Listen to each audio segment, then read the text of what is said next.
우리가 우리의 삶을 그리고 우리의 인생을 살다 보면은 서로 다른 이해관계가 있는 사람들과 부딪히게 되고요. 그리고 서로 생각이 다른 사람들과 함께 만나기도 하고요. 그리고 서로 다른 가치관들을 가진 사람들끼리 모임을 갖게 되고, 그런 가운데에 나와 생각이 다르고 이해관계가 있는 사람들과 가치관이 다른 사람들이 서로 충돌을 할 때가 있습니다. 그럴 때 내가 이 가치관, 이 생각, 이 이해관계 속에 있는 것들 중에 내가 어느 것을 선택하느냐에 따라서 내 삶이 변하고 내 인생이 달라지게 되는 겁니다. 오늘 본문을 가만히 보면 이러한 가치관들이 맞부딪히는 그러한 일들을 보고 있어요. 그리고 이 가치관들이 맞부딪히는 이 본문의 내용은 과연 전쟁터라 얘기할 수 있어요. 무슨 전쟁터냐? 영적 전쟁터라는 것이죠. 그러니까 헛된 것에 붙들려 잡혀서 살고 있는 사람들, 그리고 그 헛된 것들에 붙들려 살고 있는 사람들을, 그 묶여 있는 것들을 풀어주려고 사는 사람들, 또 하나님의 사람들의 세상적 가치를 묶어두려고 하는 그 사탄, 그리고 반면에 그 묶인 것을 풀어 자유케 하려고 하는 성령의 구체적인 행동들이 이 본문 안에 다 있습니다. 그래서 이 본문을 잠시 살펴보면요, 사도 바울이 꾸린 선교단이 있습니다. 이 사도 바울이 꾸린 이 선교단은 아시아 일대에서 복음을 전하기 위해서 구체적인 계획도 짜고 그리고 기도도 합니다.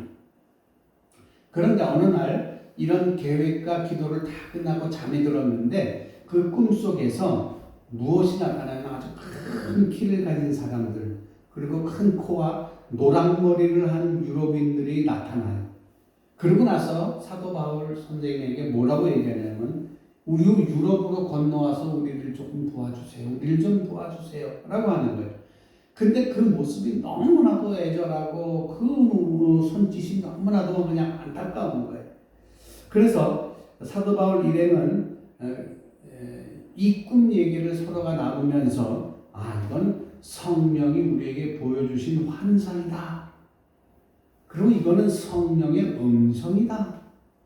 그리고 이거는 하나님의 말씀이다. 이렇게 받아들이고 유럽을 첫 번째 선교지로 정합니다. 그곳이 어디냐? 오늘 본문에 나오는, 그리고 본문에서 이루어지는 그 일들이 있던 빌립보입니다. 그리고 이곳에서 선교사역은, 이 빌립보에서 선교사역은 무엇으로 시작됐느냐? 기도로 시작됐어요. 그러니까 이 사도 바울 선교단은 기도초로 기도하러 가다가 소문난 그 귀신 들린 점쟁이가 하나, 오늘 본문에 나오죠. 점쟁이가 하나 있는데 그 점쟁이를 만나게 됩니다. 근데 이 선교단이 지나갈 때마다 이 점쟁이가 이 선교단을 향하여 내뱉는 이야기가 있었어요. 그냥 이 사람들을 바라봐라, 막 하나님을 믿으라, 이런 이쪽의 얘기를 하고 있어요. 근데 뭐라고 되냐면은 18절에 이같이 여러 날을 하는지라 바울이 심히 괴로워하여 돌이켜 그 귀신에게 이르되 예수 그리스도의 이름으로 내가 내게 명하노니 그에게서 나가라 하니 귀신이 즉시 나오니라. 그러니까 이 선교단이 지나다닐 때 이 귀신이 계속해서 이 선교단에게 뭔 얘기를 하잖아요.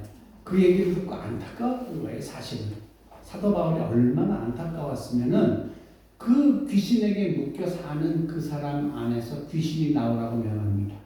그래서 이 일이 일어나고 이 점쟁이의 주인이 되는 사람들이, 그리고 바울 이 일로 이익을 보는 사람들이 바울 선교단 일행을 법정에 고소를 하게 되죠. 그 로마 법관들은 유대인 따위가 도시민을 어지럽힌다 해서 몹시 매를 치고 바울 일행을 어떻게 해요? 옥에 가두잖아요. 그리고 옥에 가둬서 어느 날 밤 쇠고랑이 묶인 채로 감옥에서 기도하고 찬송하고 그럽니다. 근데 그때 큰 지진이 일어나죠. 그리고 감옥이 흔들리고 감옥 문이 열리고 손이나 발에 찼던 쇠고랑들이 다 풀립니다. 자다가 그 지진이 일어나는 거에 깜짝 놀라서 일어난 간수가 딱 쳐다보니까 감옥 문이 다 열린 거야. 아, 이제 나는 죽었구나. 죄수들이 다 도망갔으니 나는 죽었구나 하고 자결을 하려고 할 때에 사도 바울 선교단에 이 사람들이 뭐라고 외치는지 아세요? 당신의 몸을 상하게 하지 마십시오. 우리 다 여기 있으니까 안심하십시오. 이 이야기에 도망가지 않은 죄수들을 보고 이 간수가 감동을 합니다. 이 사람들은 대체 누구지? 선생님들, 내가 어떻게 해야지 내가 이 일에서 벗어날 수가 있어? 내가 이 일에서 어떻게 해야지만 구원을 얻을 수 있습니까? 라고 이야기를 합니다. 그때 뭐라고 얘기하냐면 주 예수를 믿으라. 그리하면 너 내 집이 구원을 얻으리라. 라고 얘기할 때 이 이야기는 바로 초대교회의 첫 번째 하나님의 살아있는 말씀이 선포되어지는 순간이에요. 캐리그마가 선포되어지는 순간, 하나님의 말씀이 이 빌립보에서 초대교회가 처음으로 전했던 말씀, 주 예수를 믿으라. 그리하면 너와 내 집이 구원 얻으리라 라고 하는 캐리그마가 딱 선포가 됩니다. 예수 그리스도, 이 캐리그마를 들은 이 간수는 예수 그리스도를 영접하고 그리고 온 집안이 함께 세례를 받고 그 교회를 잘 다니고 그 빌립보 교회의 나중에는 지도자가 됐겠지요. 이것이 대략 본문의 내용이에요. 오늘 읽었던 본문의 내용이에요. 근데 이 본문을 보면은 등장인물들이 몇이 나오잖아요. 그쵸? 그 인물들 가만히 보니까 무언가에 하나씩 붙잡혀 있었다라는 거예요. 여러분, 예수를 믿는다는 것이 무엇일까요? 여러분, 예수를 믿는다는 것은 지금까지 헛된 것들에 붙잡혀 살던 사람들이 하나님 앞에 붙잡혀 사는 것입니다. 이것이 예수를 믿는다는 거예요. 다른 이야기로 하자면 마귀에 붙들려 살던 사람들이 하나님께 붙들려 사는 거예요. 이게 예수 믿는 거고 이게 신앙생활인 거죠. 그래서 옛날 초대교회에서는 예수님을 영접할 때 하는 고백하는 그 고백의 글이 있었다고 합니다. 고백문이라고 하죠. 그 고백문에는 뭐라고 기록이 되어 있느냐면은 예수님, 당신은 나를 죄에서 구원하신 구세주입니다. 동시에 저를 다스리는 주인이십니다. 이제 저는 당신의 종입니다. 제가 하는 모든 결정에서 제 뜻이 아닌 당신의 뜻을 따르겠습니다. 라고 이 초대교회에 있는 교인들이 예수 그리스도를 영접했을 때 고백하는 고백문이라고 합니다. 여러분, 우리가 예수 믿을 때 이런 고백해 본 적이 없죠. 사실 저도 생각하니까 이런 고백을 한 적이 없는 것 같아요. 그래서 우리는 이미 우리가 처음 예수 믿는 처음 시기는 지나갔지만 그래도 신앙생활하고 있는 이 와중에 우리도 이런 고백을 좀 했으면 좋겠다라는 거예요. 나는 당신의 종입니다.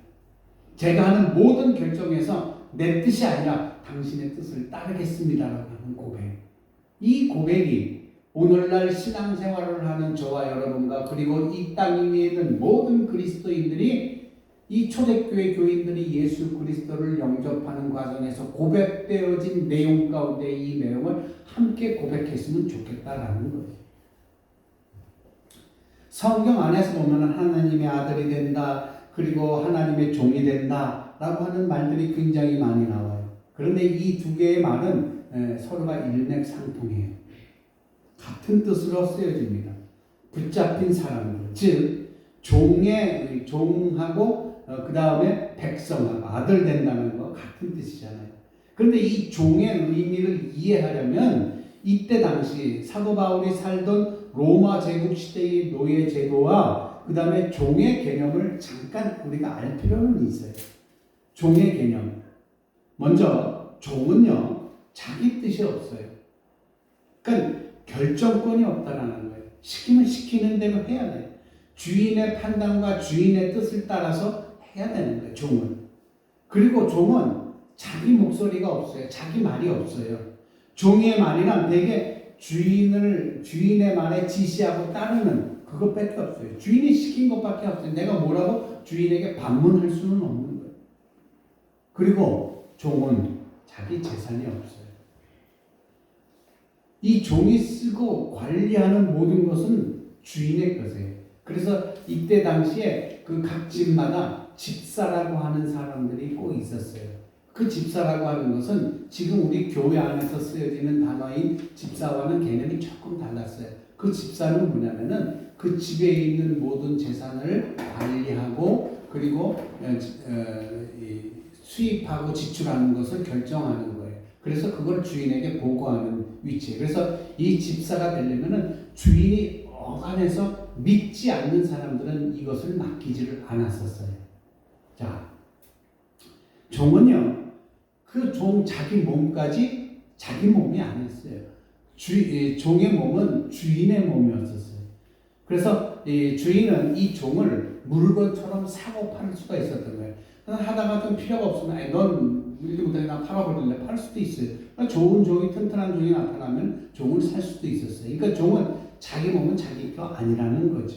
그리고 종이 하는 일들이 있어요. 주인이 시켜서 했는데 그 일이 무척이나 잘 된 거예요. 그래서 종이 잘해놓은 일은 종이 한 일이 아니에요. 다 누구예요? 주인에게 주인이 다 잘한 거예요.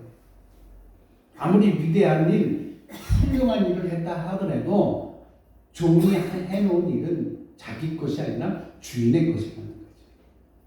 자, 이러한 종의 개념과 노예 제도에 대해서 우리를 마음속에 그리고 우리 머릿속에 잠시 담아두고요. 이제 여러분에게 들려드리는 이 말씀 속에서 여러분이 함께 생각해 보시기 바랍니다. 먼저 이 본문에 보면 잘못된 가치관을 가진 사람들이 나옵니다. 오늘 본문의 인물은 모두가 뭔가에 붙잡혀 사는 그러하고 그렇게 살아가는 사람들이 나와요. 먼저 어떤 사람이 나오냐면은 첫 번째 말씀드렸던 것처럼 귀신에 붙들려 살아가고 있는 사람이 나오잖아요. 여종. 예. 그러니까 영락 없는 노예죠. 그러니까 남의 집에 매여 사는 노예 신분으로만 해도 불쌍한데 그 여종이 하는 일이 뭐냐면은 점치는 일이었었어요. 그런데 이 여종이 점치는데도 좀 용했던 모양이에요. 그래서 남들에게 점을 쳐주고 그 받는 점값, 그 점값을 가지고 이렇게 이제 주인들이 그 이익을 챙겼던 그런 사람이에요. 그러니까 제가 이제 주일날마다 제가 이제 여리고성을 돌아요. 어떻게 돌냐면은 여기 마을하고 저쪽 그 와산 이쪽이 어디예요? 가보면 절이 하나 있죠. 무슨 절? 월전. 월전 이렇게 가다 보면은 거기 절이 하나 나와요. 여기 말고요. 여기 말고 저쪽 봉독교회 가는 쪽 봉독교회는 이렇게 가고 그렇지 않고 쭉 가면은 그 안에 절이 용궁산가 뭔가 절이 하나 나오는데 거기 굿하는데 그 중이 굿을 전문으로 해요. 제가 거기 다니면서 여러 번 봤다. 오늘도 오다 보니까 차들이 빼곡하게 서 있어요. 어디 그래서 뭔가 문을 열어봤어요. 창문을 열고 어떻게 살살 달렸더니 꽁닥꽁닥 전부 굿하고 있더라고요. 이렇게 뭔가에 매여 사는 사람들이 아직도 이 땅에는 너무나도 많이 있다는 거죠. 그러니까 귀신에게 붙잡혀 사는 사람들. 우리도 옛날에 그랬어요. 귀신의 말을 듣고 귀신이 주는 말을 하는 사람들은 안 해요. 그러니까 이 땅에는요 귀신의 관점으로 살아가는 사람들이 너무나도 많아. 어두운 세계를 바라보기만 하고 어두운 말만 해요. 귀신에게 묶여가지고요 이사도 잘 못해요. 우리 이사 갈 때 뭐부터 찾아요? 손 없는. 네, 손 없는 날. 그게 무슨 날인지 저는 모르겠어요. 그래서 귀신 때문에 이사도 마음대로 못해요. 귀신 때문에 집안에 못 박는 것도 제대로 못 박아요. 어디다 못 박으면 안 된다라는 것도 있어요. 그리고 귀신 때문에 결혼 날짜도 잘 못 잡아요. 이렇게 사는 사람들이 있어요. 그러니까 늘 이 귀신에 붙잡혀 사는 풍습이 아직도 우리 안에 있다는 거죠. 그리고 귀신에 붙잡혀 사는 사람들은 뭐가 있느냐, 늘 용서하지 못하는 마음을 갖고 있어요. 그 마음에, 그 미움의 영에 사로잡혀 사는, 그리고 다른 사람에게 상처를 주며 사는 사람들, 그 상처를 주는 그 나쁜 영에 붙잡혀 사는 사람도 있다는 거예요. 내가 누군가로부터 상처를 받아 그를 용서하지 못하고 그를 미워하게 되면 그 사람과 내 영혼이 묶여지게 되는 거예요. 누구에게? 마귀. 그 미움의 자리에 사탄이 앉아가지고 그 사탄의 자기 법대로 그 사람을 막 다스리는 거예요. 만사를 부정적으로 보는 관점. 그 배후에는 더러운 영이 있어요. 영적인 권위자들에게 순복하지 못하는 거역의 영, 압살롬의 영에 사로잡혀 사는 사람들은 불순종의 영에 사로잡혀 사는 사람. 그래서 오늘 이 시간 제가 여러분에게 예수님의 이름으로 선포하기를 원합니다. 여러분들 아멘으로 화답해 주시기 바랍니다. 나사렛 예수의 이름으로 지금 명하노니 지금 우리 몸에 있는 질병들은 떠나갈 지어다. 용서하지 못하는 마음속에 붙어있는 분노의 영은 당장 떠나갈 지어다. 예수 이름으로 명하노니 음란의 영, 거역의 영, 사악한 영들은 지금 당장 이 시간 여러분들의 몸에서 떠나갈 지어다. 할렐루야. 우리는 제가 선포했지만 저도 이 아멘하는 모습 속에 있었습니다. 그래서 2024년은 묶여있던 모든 것들을 풀어제끼고요. 악한 영들을 결박하고 우리 주 예수 그리스도의 이름으로 무한한 자유를 누리는 복된 2024년이 되시길 주님의 이름으로 간절히 축원합니다. 그 다음에 이 귀신에 붙잡혀 사는 사람이 있었던가 하면 또 하나는 편견과 전통에 붙잡혀 사는 사람들이 있어요. 그 재판관이 나오잖아요. 재판관이. 피고가 유대인이라는 말만 듣고 시비 곡절을 가리지 않을 필요 없이 그냥 옷을 찢었어요. 그리고 벗기고 매너치고 옥에 가둬버린 편견의 노예예요. 편견의 노예. 이런 선입주견이 매여서 살면은 가장 냉정하고 공정해야 할 법관까지도 흔들리는 거예요. 어처구니 없는 일들이 일어나는 거예요. 예수님 당시 예수님의 호된 책망을 듣는 사람들이 있었어요. 그 사람들이 누구냐면 바로 바리새인과 서기관들, 당시의 종교 지도자들이에요. 그들은 한결같이 전통 집착증 환자들이에요. 전통을 늘 중요시 여겼어요. 좋은 전통이야 얼마든지 있을 수가 있어요. 좋은 전통은 잘 지켜야 합니다. 그리고 잘 보존해야 합니다. 그런데 이런 전통을 막 지키다 보니까 이 전통주의자들은 이 전통이 진리가 돼요. 그리고 이 전통이 그 다음에 하나님의 뜻으로 복음을 대신하는 그러한 실수를 저지르게 됩니다. 전통이 말씀을 대신하고 전통이 하나님의 뜻으로 둔갑해버리는 거예요. 이게 바로 바리새인과 서기관들이었어요. 이런 사람들은 옛날에 우리 교회 생활할 때 이렇게 했어요. 입만 벌리면 늘 그런 얘기를 해요. 예배라는 것이 뭐냐? 예배 드리는 것은 옛날에 이렇게 정의를 했어요. 묵도로 시작해서 축도로 마치는 어떤 일정한 순서가 있어야지만이 그걸 예배로 인정했어요. 예를 들어 이런 거예요. 묵도, 찬송, 기도, 찬송, 설교, 기도, 찬송, 축도. 만약에 목사님이 안 계시면 이 맨 끝에 축도 대신에 주기도문 이렇게 있고 이것을 갖춰야지만 예배라고 해요. 옛날에 우리의 선배님들, 신앙의 선배님들은 이걸 갖춰야지만 예배다 이렇게 얘기했던 거예요. 그러나 예배는 그런 게 아니에요. 어떤 이런 순서에 얽매여서 드리는 이런 것이 예배가 아니에요. 예배는 하나님의 백성들이 모여서 하나님의 말씀을 듣고 이웃을 돕고 이웃을 섬기며 하나님께 헌신하는 그러한 자리예요. 지금 여러분들이 드리는 이 예배는 우리 주보에 나와 있는 순서대로 드리는 것은 우리가 해야 될 것을 찾아가는 것이지 어떤 전통을 따라가는 건 아니죠. 제 예배 순서지도 보면은요, 이게 전통 예배 순서지하고는 달라요. 이런 것에서 묶여 살면 안 되는 거죠. 그러니까 우리들도 전통에 묶여 살면 안 된다라는 거예요. 자, 그렇다면 이 두 가지의 사람들을 우리 봤습니다. 먼저 귀신에 붙잡혀 사는 여정의 모습을 봤고요. 그 다음에 편견과 전통에 묶여 사는 이 재판관을 봤어요. 여러분은 과연 이 둘 중에 어느, 그러니까 이 마귀에 붙잡혀 사는 그 여종이냐, 아니면은 편견에 붙잡혀 사는 이러한 어떤 그 재판관이냐, 여러분 어디에 붙잡혀 살아가고 있습니까? 그래서 이 모든 것을 대변할 수 있는 사람이 나오는데 그 사람은 뭐냐? 성령과 비전에 붙잡힌 사람이라는 거죠. 만약에 지금 이 자리에 사도 바울 선생님이 계신다면 꼭 내가 묻고 싶은 게 있어요. 예, 계시다 하고 제가 지금 사도 바울 선생님과 얘기한다 생각하세요. 제가 묻고 싶어요. 성경에 보면 선생님, 성경에 보면 뭔가에 붙잡혀 살아가는 사람들이 굉장히 많이 나오는데 선생님도 뭔가에 붙잡혀 사십니까?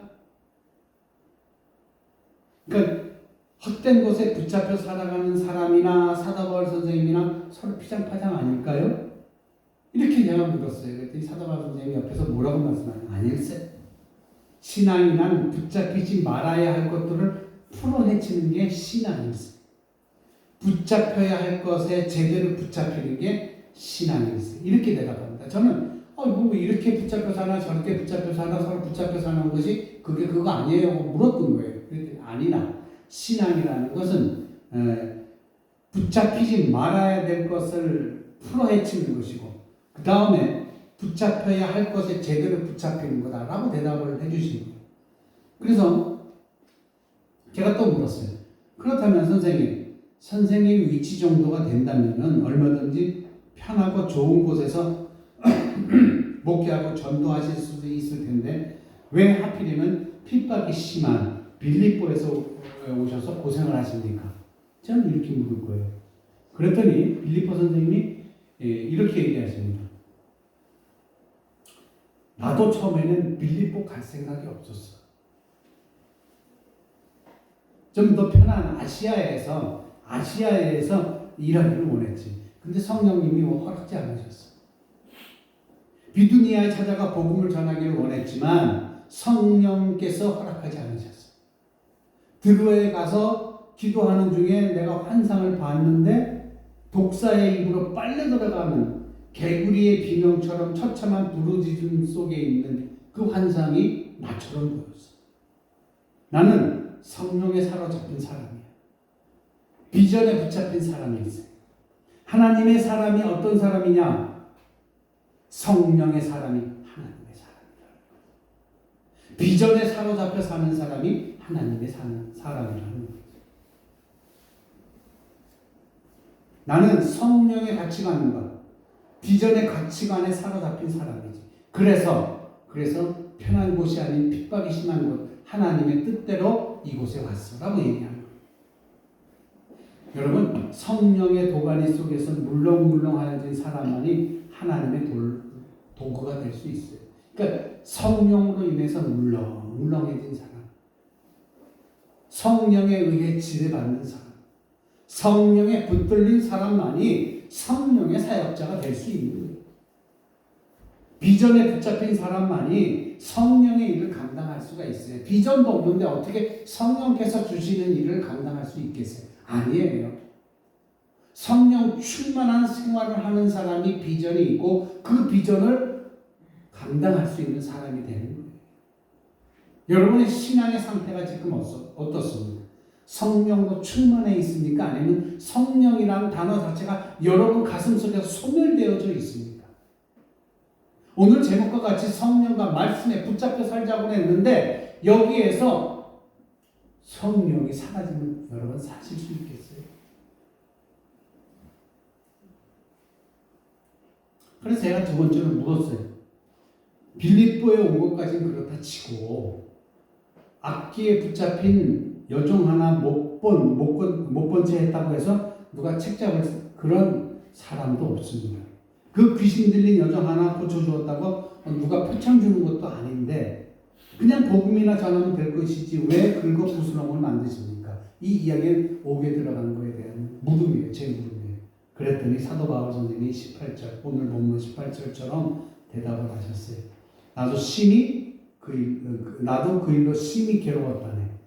처음에는 나도 그냥 지나치듯 보았지만 여러 날이라고 했잖아요. 그러니까 첫 번째 만남 때 그거 한 것이 아니라 여러 번 본 거예요. 그리스도의 사랑이 저거를 내가 지나칠 수 있도록 내 눈을 감겨주지 않았어. 유심히 보게 됐고 관심을 갖게 만들었어. 누가? 그리스도의 사랑이 라고 하는 이야기를 저한테 하더라고요. 저 처참한 모습을 바라볼 때 견딜 수가 없이 괴로웠어. 귀신에 붙잡혀 사는 사람을 바라볼 때 내가 괴로웠어. 잠을 잘 수가 없었어. 저 사람도 나처럼 하나님에 붙들려 살았으면 좋겠어 라는 마음이 들었던 거죠. 그래서 내가 그렇게 한 거야. 사도 바울 선생님은 보면은요, 성령이 붙잡혀 사는 사람이에요. 성령이 미친 사람이에요. 여러분, 강한 자석에 끌리는 새도치처럼 내가 도와줘야 될 사람, 기도해줘야 될 사람이 있다면 하셔야 돼요.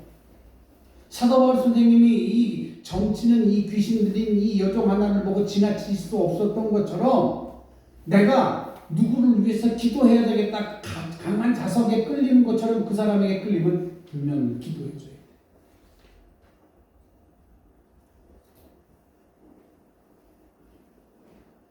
사도 바울 선생님이 그러시더라고요. 내가 꼭 기도해줘야 될 사람, 내가 하나님의 말씀을 전해야 될 사람, 그런 사람들을 본다면은 나도 모르게 그 사람에게 달려가게 돼요.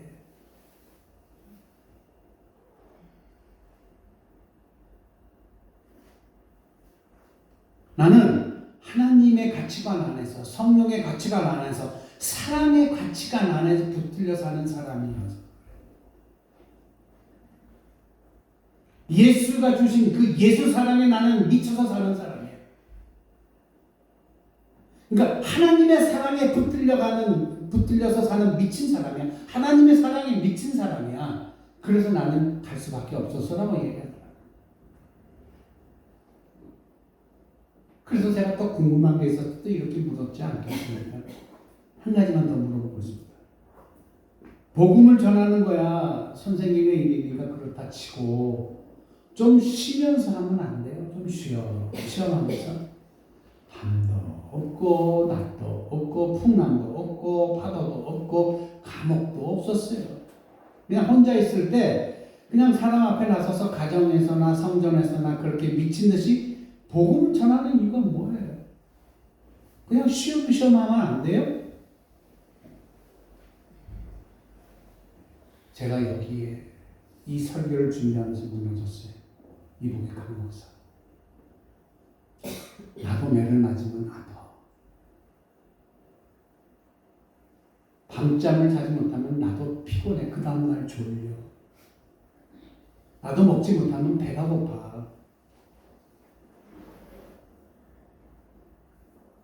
근데 이게 나의 상황인 걸 어떻게 해? 나의 달려갈 길에 끝까지 가려는데 어찌 낮이고 밤이고 가릴 게 있느냐 이거예요. 감옥이 어찌 내 앞을 막을 수가 있다는 말이에요. 나는 세상에 붙들려 사는 사람이 아니야. 나는 말씀에 붙들려 사는 사람이에요. 성령에 붙들려 살아가는 하나님의 사람이라는 말이 있어요. 이봐 강 목사. 강 목사도 그렇게 살아.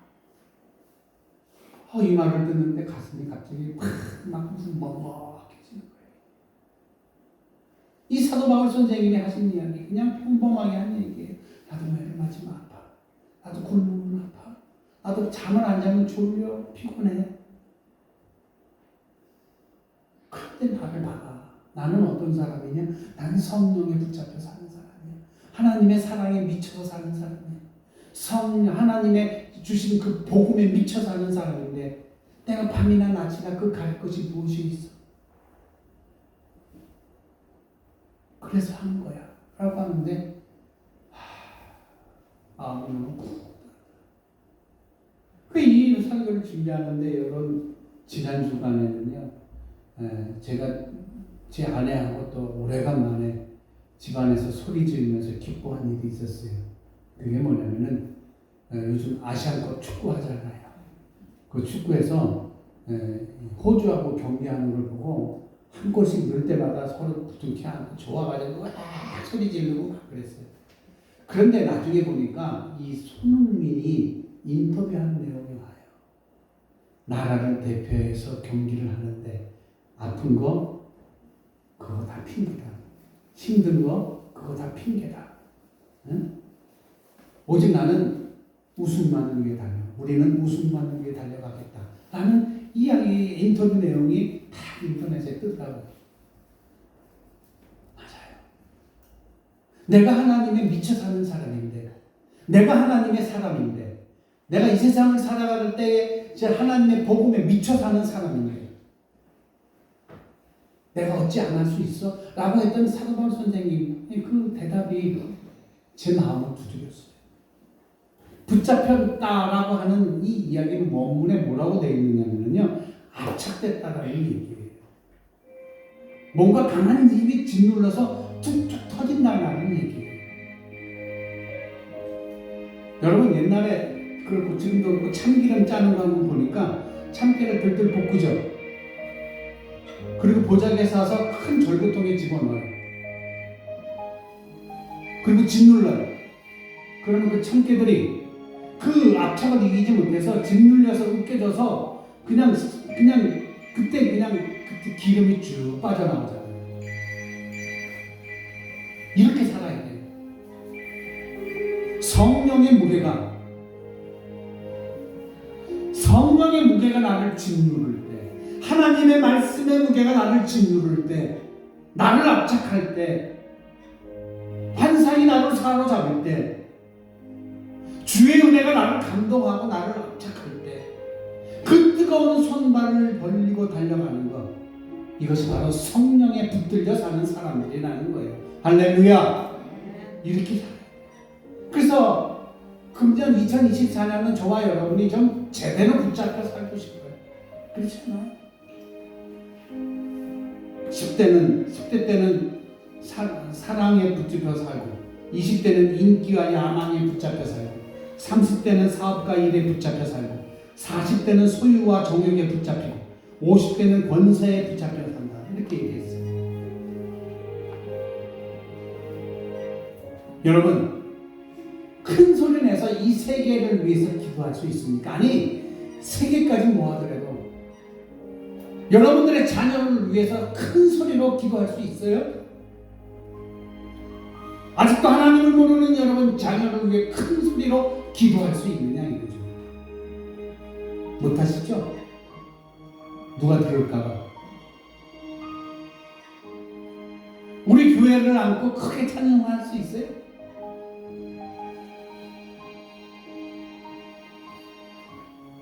트로트가 요즘 유행이라서 무슨 오디션이 많아가지고 트로트는 그냥 지나가다 들리면 흥얼흥얼 따라하기나. 교회를 위해서, 내 가정을 위해서 큰 소리로 찬송하느냐 이거예요.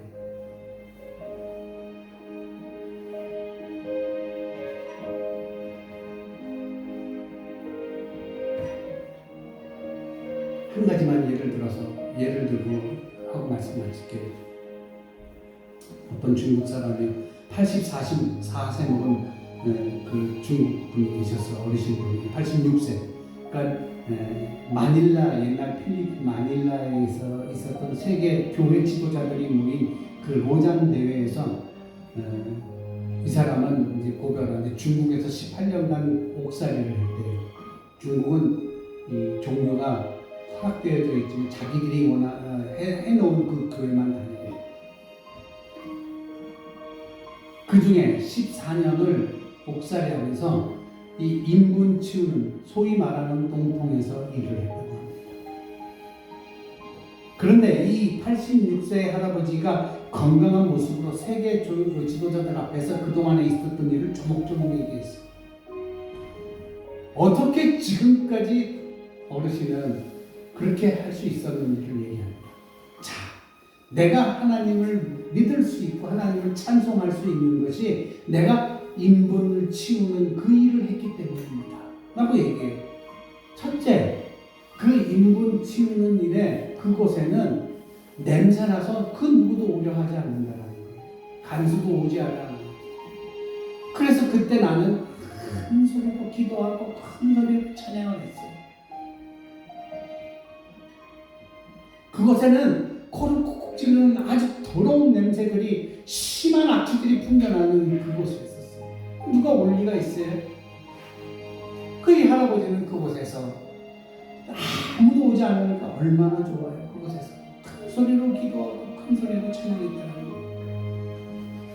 그때 많이 불렀던 찬양이 이거예요. 저 장미꽃 위에 이슬 아직 맺혀 있는 그때에 귀에는 이 소리 들리니 준성 분명하다. 이 찬양을 하고 그리고 3절은 다 같이 불렀대요.